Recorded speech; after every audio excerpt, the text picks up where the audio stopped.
Sir ചോറിനേക്കാൾ കൂടുതൽ കറികളാണല്ലോ കഴിക്കാറ്. അതുകൊണ്ട് എല്ലാം ഉണ്ടാക്കിയിട്ടുണ്ട്. പറമ്പിൽ ഏത്തവാഴ കുലച്ചിട്ടുണ്ട്. അതിന്റെ കൂമ്പടിച്ച് മസാലയിട്ട് നല്ല തോരൻ റെഡിയാക്കി വെച്ചിട്ടുണ്ട്. അത് സാറിന് ഇഷ്ടമാണെന്ന് എനിക്കറിയാം. അയ്യോ വേണ്ട സാറേ, ഞാൻ 2 മണിയെങ്കിലാവും ആഹാരം കഴിക്കാൻ. സാറ് കഴിച്ചിട്ട് കഴിച്ചോളാം. സാറ് കൃത്യസമയത്ത് കഴിക്കുന്ന കൂട്ടത്തിലാണല്ലോ. പിന്നെ ആഹാരമൊക്കെ കഴിച്ചിട്ട് പച്ചമോര് വേണമെങ്കിൽ പറഞ്ഞാൽ മതി. അടുത്തുള്ള വീട്ടിൽ നിന്ന് നല്ല മോര് വാങ്ങി വെച്ചിട്ടുണ്ട്. കടയിൽ നല്ല കേട്ടോ, ഒഴിക്കാൻ മോര് കറിയുണ്ട്. നയന എന്തെങ്കിലും കഴിച്ചു കാണും. ഇപ്പോ അവള് ഭക്ഷണത്തിന് മുന്നിലിരിക്കുമ്പോ എന്നെ ഓർക്കും. കാരണം എന്നും എനിക്ക് വിളമ്പി തരുന്നത് അവളാണല്ലോ. എന്ത് സാറേ ചോറിൽ ഇങ്ങനെ വരുന്നേ? സാറത്തെ കഴിക്കാത്തെ? ഞാൻ കഴിക്കാൻ താമോട്ടാ. സാറേ, സാറിന്റെ അമ്മയും മുത്തശ്ശിയും അതിലുപരി നയനമേടവും ഒക്കെ ഇടയ്ക്കിടയ്ക്ക് വിളിക്കുന്നുണ്ട്. അവര് ചോദിക്കുമ്പോൾ കഴിച്ചു എങ്ങനെ സാർ ഞാൻ പറയുന്നേ? എന്നാൽ കഴിക്കാതിരുന്നാലോ? ശരീരം ക്ഷീണിക്കുകയും ചെയ്യും. അപ്പൊ പിന്നെ എന്നെ ആയിരിക്കില്ലേ എല്ലാരും കുറ്റപ്പെടുത്തുന്നത്? ഞാൻ കഴിച്ചോളാം താമോട്ടാ. നയനെ, ആദർശൻ എന്തെങ്കിലും കഴിച്ചായിരുന്നോ? ഞാൻ കഴിച്ചു, നന്നായിട്ട് കഴിച്ചു. നീ കഴിച്ചില്ലേ? ഞാനും കഴിച്ചു. ഇവിടെ നമ്മുടെ ക്യാൻറ്റീനിൽ ഒരു ചേട്ടൻ സഹായത്തിനുണ്ട്. പിന്നെ കിരണും കല്യാണി എനിക്കൊപ്പം ചേർന്നിട്ടുണ്ട്. അവരുടെ ജോലി പോലും മാറ്റി വെച്ചിട്ട് എന്നെ സഹായിക്കാന്ന് പറഞ്ഞിരിക്കുക. എന്നാ പിന്നെ ഞാൻ നിങ്ങൾക്കൊപ്പം കൂടേണ്ടതല്ല ആദർശേട്ടാ? നിന്റെ ഇപ്പോഴത്തെ അവസ്ഥ അറിയാവുന്നതുകൊണ്ട് അത് വേണ്ടെന്ന് അവരും പറയുന്നത്. കിരണിന്റെ കൂടെ ഉണ്ടെങ്കിൽ പകുതി ആശ്വാസം. ആരാണ് നമ്മളെ ഇല്ലാതാക്കാൻ ശ്രമിക്കുന്നത് ഞാൻ കണ്ടെത്തും. എന്നിട്ട് അവരെ വേരോടെ പിഴുതെറിയും. മൂർത്തി ചിലർക്ക് ഇപ്പൊ ചെറിയൊരു പരിക്ക് പറ്റി. പക്ഷെ ആ പരിക്ക് മാറ്റിയിട്ട് ഞാൻ തിരിച്ചു വരും. ശരി. മരുന്നെടുത്ത് തരാനൊക്കെ മറന്നുപോയില്ലേ? അയ്യോ, നയനമാളാണല്ലോ തരാറുള്ളത്. എല്ലാവരും മറന്നുപോയിന്ന് പറയായിരുന്നു. ഭക്ഷണം കഴിഞ്ഞാ മരുന്ന് കഴിക്കുന്ന ഒരു പതിവുണ്ടല്ലോ.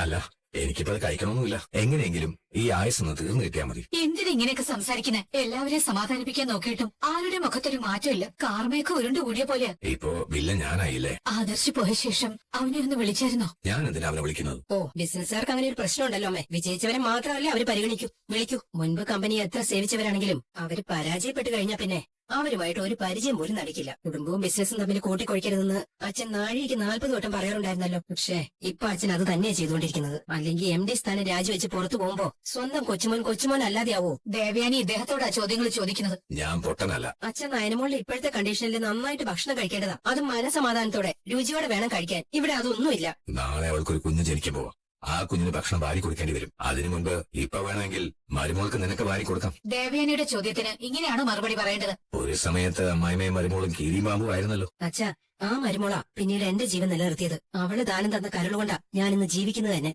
അന്ന് നിനക്ക് കരള് ദാനമായി കിട്ടിയതുപോലെ ഒരു ഹൃദയം ദാനമായി കിട്ടുമോ? അല്ല, ചിലപ്പോ എന്റെ ഹൃദയത്തിന് കേടുപാടുകൾ സംഭവിക്കാനുള്ള സാധ്യതയുണ്ട്. അങ്ങനെയെങ്കിൽ ഒന്ന് കരുതി വെക്കുന്നത് നല്ലതാ. ഇദ്ദേഹത്തിന് ഇപ്പൊ ഹൃദയം ഉണ്ടെന്ന് പോലും ആർക്കും തോന്നുന്നില്ല. അപ്പൊ ഞാൻ പറഞ്ഞത് ശരിയായി. എനിക്ക് ഹൃദയമില്ല. അതുകൊണ്ടാ ഒരു ഹൃദയം കിട്ടുമെന്ന് ഞാൻ ചോദിച്ചത്. ദേവേനി, വെറുതെ സംസാരിച്ചിട്ട് കാര്യമില്ല. ഇദ്ദേഹത്തിന് ജ്വല്ലറി മത്സരത്തിന് വന്നതോടെ സമനില തെറ്റിന്നാ തോന്നുന്നേ. അങ്ങനെയെങ്കിൽ ഒരു കാര്യം അച്ഛൻ സമ്മതിക്കണം. അച്ഛൻ ബിസിനസ്സും കുടുംബവും തമ്മിൽ കൂട്ടിക്കൊഴിക്കാറുണ്ടെന്ന്. അങ്ങനെ എന്ത് നിങ്ങൾക്ക് ധരിക്കാം. വേണ്ടാന്ന് ഞാൻ പറഞ്ഞു. അച്ഛൻ 4-5 വർഷമായിട്ടുള്ളൂ ആദർശ് കമ്പനിയുടെ തലപ്പത്ത് വന്നിട്ട്. അതിനുശേഷം അവൻ കമ്പനിക്ക് വേണ്ടി ചോര നീരാക്കുമായിരുന്നു. അച്ഛൻ തന്നെ പറഞ്ഞിട്ടില്ലേ, അച്ഛനേക്കാളും നന്നായിട്ട് അവൻ കമ്പനി മുന്നോട്ട് കൊണ്ടുപോകുന്നതെന്ന്. പിന്നെ ഇടയ്ക്കൊരു വീഴ്ച വന്നപ്പോ ഇത്രയും പ്രതികാര ചിന്തയോടെ അവനെ കുറ്റപ്പെടുത്തേണ്ട കാര്യമില്ലായിരുന്നു. ഈ ജയനെ കല്യാണം കഴിച്ചതിന് ശേഷമേ എന്നെ കണ്ടിട്ടുള്ളൂ. അതിനു മുമ്പേ എന്നെ കണ്ട ആളാണ് ഇയാൾ. മക്കൾ ആരെങ്കിലും തെറ്റ് ചെയ്താൽ അവരുടെ അനുഭവം എന്താണെന്ന് ഇയാൾക്ക് നന്നായിട്ട് അറിയാം. ആ സമയത്ത് തല്ലണമെങ്കിൽ ഞാൻ തല്ലും, ശാസിക്കണമെങ്കിൽ ശാസിക്കും. അത്രയും എന്റെ മോന്റെ കാര്യത്തിൽ ചെയ്തിട്ടുള്ളൂ. അത് അവന് സഹിക്കാൻ പറ്റിയില്ല. അച്ഛൻ ശാസിക്കാനുള്ള ഒരവസരം എന്റെ മകൻ ഉണ്ടാക്കിയിട്ടില്ല. അതുകൊണ്ടാ അച്ഛന്റെ വാക്കുകൾ അവന് സഹിക്കാൻ കഴിയാത്തത്. അതിനുള്ള പ്രതിവിധി ഞാൻ കണ്ടു. നയനമോൾ അമ്മയാകാൻ പോകുന്ന സമയത്ത് ആദർശ് ഇവിടെ വേണ്ടേ? വേണമെന്ന് അവനും തോന്നണമായിരുന്നു. അവന് തോന്നിയില്ല. ഒന്നും പറഞ്ഞിട്ട് കാര്യമില്ലമ്മേ. അച്ഛനെ തിരുത്താൻ അച്ഛന് മാത്രമേ കഴിയൂ. ഇദ്ദേഹം ഒന്ന് വിളിച്ചാല് ആദർശമോ മടങ്ങി വരാതിരിക്കില്ല. അല്ലെങ്കിൽ നമുക്ക് ഒരുമിച്ച് പോയി. അങ്ങനെ അവനെ തിരികെ വിളിക്കാൻ അവൻ കൊച്ചുകുട്ടിയൊന്നുമല്ല. നല്ലൊരു ബിസിനസ്മാനാണ്, ഒരു ഭർത്താവാണ്, നാളെ ഒരു അച്ഛനാണ്. അവന് ഞാനെന്നല്ല ആരും തിരികെ വിളിക്കാൻ പാടില്ല. സ്വന്തം ഇഷ്ടപ്രകാരം പോയവൻ മടങ്ങി വന്നാൽ അവന്റെ മുന്നിൽ ആരും വാതിൽ കൊട്ടിയടക്കില്ല. പക്ഷേ പിണങ്ങിപ്പോയ പക്വതയെത്തിയ മക്കളെ തിരിച്ചു വിളിക്കുന്ന പാരമ്പര്യം ആനന്ദപുരി തറവാടിനില്ല. ഇയാളെ ഞാൻ മുംബൈയിൽ വെച്ച് കണ്ടതാണല്ലോ. ഇയാൾക്ക് ദുബായിലെ ചെറിയ തോതിൽ സ്വർണ്ണ ബിസിനസ് ഉണ്ടായിരുന്നാണ് പറഞ്ഞത്. അതിനു മുമ്പോ അതിലേക്കൊന്നും ഞങ്ങൾ കടന്നില്ല. ഇയാൾ ജീവിതത്തിന്റെ 3/4 ഭാഗവും ദുബായിലാണ് ചെലവഴിച്ചത്. സ്വർണ്ണവിലയിൽ ഇത്രത്തോളം മാറ്റം ഉണ്ടാവുന്ന സമയത്ത് എങ്ങനെയാ പണിക്കൂലി ഇല്ലാതെ സ്വർണ്ണ ബിസിനസ് നടത്താൻ പറ്റുന്നത്? മുൻപ് വാങ്ങിയ സ്വർണ്ണം സ്റ്റോക്ക് ഉണ്ടെങ്കിൽ ഇപ്പൊ കൊടുക്കുമ്പോ പണിക്കൂലി ഈടാക്കേണ്ട കാര്യമില്ലെന്നാ പറഞ്ഞത്. പണ്ട് വാങ്ങിച്ച സ്വർണ്ണം എന്ന് പറയുമ്പോ അത് കള്ളക്കടത്ത സ്വർണ്ണമാണോ? എടാ, അങ്ങനെ ഒരു സംശയം നിനക്കില്ലേ? ഇല്ലേന്ന് ചോദിച്ചാ മൂർത്തി സിൽവറുടെ ലേബലിലെ കള്ളക്കടത്ത സ്വർണം വിറ്റഴിച്ചായിരുന്നല്ലോ. അതിന്റെ പിന്നിൽ ഈ ജ്വല്ലറി ആണെന്ന് ഞങ്ങൾക്ക് സംശയമുണ്ട്. അഭി ഒരു ചാരനാണ്, അവനെ സൂക്ഷിച്ചേ പറ്റും. ഇവളുടെ ആംഗ്ലമുണ്ടല്ലോ വിക്രം, അത്രയും അപകടകാരി അല്ലെങ്കിലും അതിനടുത്ത് നിൽക്കുന്നവനാണ് അഭി. അതിനടുത്തൊന്നുമല്ല, അവനോടൊപ്പം തന്നെ നിൽക്കുന്നവന്. ആ പാവപ്പെട്ട അനഘയെ കൊല്ലാൻ ശ്രമിച്ച കഥകളൊക്കെ ഞാൻ നിങ്ങളോട് പറഞ്ഞിട്ടില്ലേ? ഈ അവസ്ഥയിൽ കിടക്കുമ്പോൾ പോലും ഒരു ദൈവം അനഘയോട് കാണിക്കാൻ അവൻ തയ്യാറല്ല. ഇത്ര നാൾ അവൻ ചെയ്ത തെറ്റ് നവീച്ചോട് പറയാതിരിക്കും ആദർശേട്ടാ. അത് പറയാൻ വേണ്ടി നയന തന്നെ ഒരു ശ്രമം നടത്തിയത്. ആ സമയത്ത് അച്ഛനാ തടഞ്ഞത്. പക്ഷേ നയനയുടെ അമ്മയെ അതിനുവേണ്ടി ഒരിക്കൽ വീട്ടിൽ വന്നതാ. നവ്യയുടെ സ്വഭാവം ഞങ്ങളെപ്പോലെ തന്നെ നിങ്ങൾക്കും അറിയാലോ. ആ സറിയുണ്ടല്ലോ ഇപ്പൊ സാധാരണ ജീവിതത്തിലേക്ക് വന്നു. അവളുടെ മറ്റൊരു പതിപ്പാ നവ്യ. 100% സത്യമാണ്. രണ്ടുപേരെയും ഒരു നുഖത്തിൽ കെട്ടാം. പക്ഷേ കുറച്ചുകൂടി ഡേഞ്ചറസ് അറിയൂ. അതുപോലെ തന്നെയാ നവ്യേച്ചിയും. പിടിവാശിന്റെ ഇഷ്യൂക്കെ കുറച്ച് കൂടുതലുള്ള കൂട്ടത്തിലാ. സരിയുടെ സാഹചര്യമൊക്കെ നവ്യേച്ചിക്കുണ്ടായ ആ രീതി തന്നെയായിരിക്കും നവ്യേച്ചിയും പ്രതികരിക്കുന്നത്. സത്യങ്ങളൊക്കെ മനസ്സിലാക്കിയ പിന്നെ ഇത്തരക്കാരെ എന്ത് ചെയ്യുമെന്ന് പറയാൻ പറ്റില്ല. പിന്നെ അതുകൊണ്ട് ഒരു ഗുണം ഉണ്ടായിട്ടുണ്ട്. അഭിയെ അവന്റെ അമ്മയും ചൊൽപ്പടിയിൽ നിർത്താൻ പറ്റുന്നുണ്ട്. എടാ ഒരു കാര്യം നീ ഉറപ്പിച്ചോ, ഇന്റീരിയർ ഡിസൈനിങ്ങിന് ഞങ്ങൾ AN ജ്വല്ലറിയിൽ കയറി കഴിഞ്ഞു. ഇനിയിപ്പോ ഞങ്ങളുടെ വർക്ക് തീരുന്നതിന് മുമ്പ് ആ ഡേവിഡിനെയും അയാളുടെ ജ്വല്ലറിയും പറ്റിയുള്ള A-to-Z കാര്യങ്ങൾ ഞങ്ങൾ മനസ്സിലാക്കിക്കോളാം. ഈ ഡേവിഡിനെ പറ്റി ഞാൻ എന്റേതായ ഒരു അന്വേഷണം നടത്തിയായിരുന്നു. അങ്ങനെ ഒരാള് ഇതുവരെ മുത്തച്ഛനെതിരായിട്ട് വന്നിട്ടില്ല. ഞങ്ങളുടെ ജ്വല്ലറി ആയിട്ട് അയാൾക്കൊരു ബന്ധവുമില്ല. ഇനിയിപ്പോ അയാൾക്ക് പിന്നിൽ ആരെങ്കിലും ഉണ്ടോന്ന് അറിയേണ്ടത്. നീ ധൈര്യമായിട്ടിരിക്കെ, അതൊക്കെ നമ്മൾ കണ്ടെത്തിയിരിക്കും.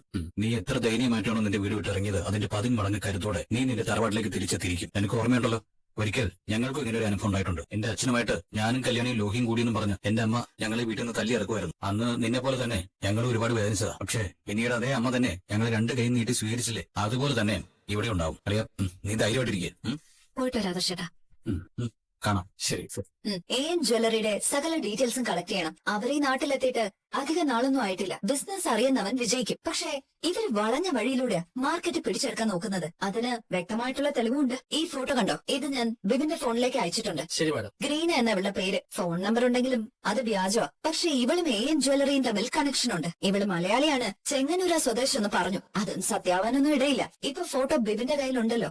അത് വെച്ചിട്ട് ഇവൾക്ക് AN ജ്വല്ലറിയുമായിട്ടുള്ള കണക്ഷൻ കണ്ടുപിടിക്കണം. Yes madam. ഇവളുടെ വേരുകൾ മുംബൈയിലാണെങ്കിൽ കണ്ടുപിടിക്കാൻ പ്രയാസമായിരിക്കും. ഞാൻ മുംബൈ പോലീസുമായിട്ട് ബന്ധപ്പെട്ടിട്ടുണ്ട്. അതുപോലെ തന്നെ ചെങ്ങന്നൂർ പോലീസ് സ്റ്റേഷനിലോട്ട് ഇവളുടെ ഫോട്ടോ ഞാൻ കൈമാറിയിട്ടുണ്ട്. AN ജ്വല്ലറിയിലേക്ക് വരുന്നതും പോകുന്നതുമായിട്ടുള്ള കോൾസ് കൃത്യമായിട്ട് ചെക്ക് ചെയ്യണം. എന്നിട്ട് അതിൽ സംശയമുള്ളവ നോട്ട് ചെയ്ത് വെക്കണം. ശരി മാഡം. ഇവനൊക്കെ എന്തും മണ്ടന്മാരാ. നമ്മൾ ആദ്യം മുംബൈ പോലീസിനാണല്ലോ വരുതിയിലാക്കി. ഗ്രീന എന്ന മിടിക്ക് US ജ്വല്ലറിയുടെ PRO ആക്കി അവന്റെ അരികിലേക്ക് വിട്ടപ്പോ അവന് നേരെ സംശയം പോലും ഉണ്ടായി. പോലീസിന്റെ സഹായത്തോടെ അവളുടെ ഡീറ്റെയിൽസ് തപ്പി നടക്കുക. നമ്മുടെ മോഡൽ നവിയുടെ ഒരു അനിയത്തിയുണ്ട്, നന്ദു. അറിയാടോ, എന്റെ മരുമകൾ നവിയുടെ അനിയത്തെക്കുറിച്ച് എനിക്ക് നല്ല ധാരണയുണ്ട്. അവളൊരു തീപ്പൊരിയാണ് എന്ന് മാത്രമല്ല, അവൾ എന്റെ മോനെ ഒരു വലിയ ഭീഷണിയുമാ. അനന്തപുരി തറവാട്ടിൽ നിന്ന് അഭിയെ അറസ്റ്റ് ചെയ്തുകൊണ്ട് പോയതും ലോക്കപ്പിലിട്ട് തല്ലിച്ചതച്ചതുമൊക്കെ അവളാണ്. അതൊക്കെ എന്റെ മനസ്സിലുണ്ടോ. തിരിച്ചടി എല്ലാം കൂടെ ഒന്നിച്ചു കൊടുക്കാതെ സ്റ്റെപ്പ് ബൈ സ്റ്റെപ്പ് ആയിട്ട് ചെയ്യുന്നതാണല്ലോ നല്ലത്. ഇവിടെ ഇരട്ടച്ചങ്കുള്ള ആണുങ്ങളായ പോലീസുകാർക്ക് പിടിച്ചു നിൽക്കാൻ പറ്റുന്നില്ല. പിന്നല്ലേ കരാട്ടയും ബ്ലാക്ക് ബെൽറ്റും എന്നൊക്കെ പറഞ്ഞു ഒരുത്തി കിടന്ന് ചാടുന്നത്. അവൾ അടങ്ങി ഒതുങ്ങി ജീവിച്ചില്ലെങ്കിലേ അവളുടെ ജോലി മാത്രമല്ല അവളുടെ ഭാവിയും ഞാൻ തകർക്കും. ആദർശിന് വേണ്ടി മിക്കവാറും ഇനി അവളായിരിക്കും അന്വേഷണമൊക്കെ നടത്താൻ പോകുന്നത്. വീട്ടിൽ നിന്നും ജുവലറിയിൽ നിന്ന് പുറത്തായപ്പോ തന്നെ അവൻ മാനസികമായി തകർന്നു കഴിഞ്ഞു. അവനൊരു കുഞ്ഞു ജനിക്കാൻ പോവുമല്ലേ. ആ സമയത്ത് അവന്റെ ഭാര്യയ്ക്ക് സന്തോഷവും മാനസിക ഉല്ലാസവും ഒക്കെ കൊടുക്കേണ്ടവൻ വീട്ടിൽ നിന്ന് പിണങ്ങിപ്പോയി. അതുകൊണ്ട് ആ കുഞ്ഞിന്റെ ജനനം പോലും സുഖകരമായിരിക്കുമെന്ന് പറയാൻ പറ്റില്ല. മൂർത്തിയുടെ സ്വഭാവം വെച്ചിട്ട് MDയുടെ സ്ഥാനത്ത് നിന്ന് ആദർശനെ നീക്കുമെന്ന് അറിയാമായിരുന്നു. പക്ഷേ തറവാട്ടിൽ നിന്ന് പുറത്തുപോയ കൊച്ചുമോനെ അയാൾ തടയേണ്ടതാണ്. അത് സംഭവിച്ചു. ഞാൻ ആഗ്രഹിച്ചതിനും അപ്പുറമാണ് ഇപ്പൊ സംഭവിച്ചിരിക്കുന്നത്. ഈ വിഷുവിന് വീണ്ടും വെടി പൊട്ടുവിടവും. ദുബായിലും മുംബൈയിലും മാത്രമല്ല കേരളത്തിലും നമ്മൾ കൊടി പാറിക്ക് വിടവും. മൂർത്തീസ് ജ്വല്ലറിയുടെ മുകളിലേക്ക് AN ജ്വല്ലറി പോകുമ്പോ അക്കാര്യം ലോകത്തെ അറിയിക്കുന്ന ആരായിരിക്കുമെന്ന് തനിക്കറിയാമോ? അനന്തപുരി തറവാടിന്റെ മരുമകളായിരിക്കും നമ്മുടെ മോഡൽ നവ്യ. വലിയ റിസ്ക് എടുക്കാതെയാണ് നമ്മൾ അവളെ സംഘടിപ്പിച്ചത്. പക്ഷേ അവള് തരുന്ന മൈലേജ് എത്രയാണെന്ന് തനിക്കറിയാമല്ലോ. മൂർത്തീസ് ജ്വല്ലറിയുടെ മരുമകൾ AN ജ്വല്ലറിയുടെ മോഡലായെന്ന വാർത്ത ഓൺലൈൻ മാധ്യമങ്ങളിലൂടെ ഞാൻ നിരന്തരം കൊടുത്തുകൊണ്ടിരിക്കുന്നത് നമ്മുടെ പരസ്യത്തിന് വേണ്ടിയാണോ? അത് അവൾക്കും ഗുണം ചെയ്യും, നമുക്കും ഗുണം ചെയ്തു. പക്ഷെ അവസാനം നമുക്ക് മാത്രമേ അത് ഗുണം ചെയ്യൂ. നവ്യ ചുളിവിൽ അനന്തപുരി തറവാട്ടിൽ കയറിക്കൂടിയവളാണ്. അവളൊരു കോടീശ്വരിയാണെന്ന് തെറ്റിദ്ധരിച്ച് എന്റെ മോൻ അവളുടെ വലയിൽ വീഴുകയായിരുന്നു. ചതിയിലൂടെ വന്നവൾ ചതിയിലൂടെ തന്നെ പുറത്തു പോകണം. അതിനൊക്കെ സമയം ഇഷ്ടം പോലെ ഉണ്ടോ. അതിനു മുമ്പ് അവളെ പരമാവധി മുതലാക്കണം. അത് മാത്രമല്ല അനന്തപുരി തറവാട്ടിലെ പല രഹസ്യങ്ങളും അറിയാൻ അവന്തികയും അഭിയുമുണ്ട് നമുക്കിപ്പോ. കൂടെ നവ്യ ഇരിക്കട്ടോ. അഭിയും ഞാനും ഇതുവരെ നേരിട്ട് കണ്ടിട്ടില്ല സർ. കാണാനുള്ള മുഹൂർത്തമൊക്കെ ആയി വരുന്നടോ.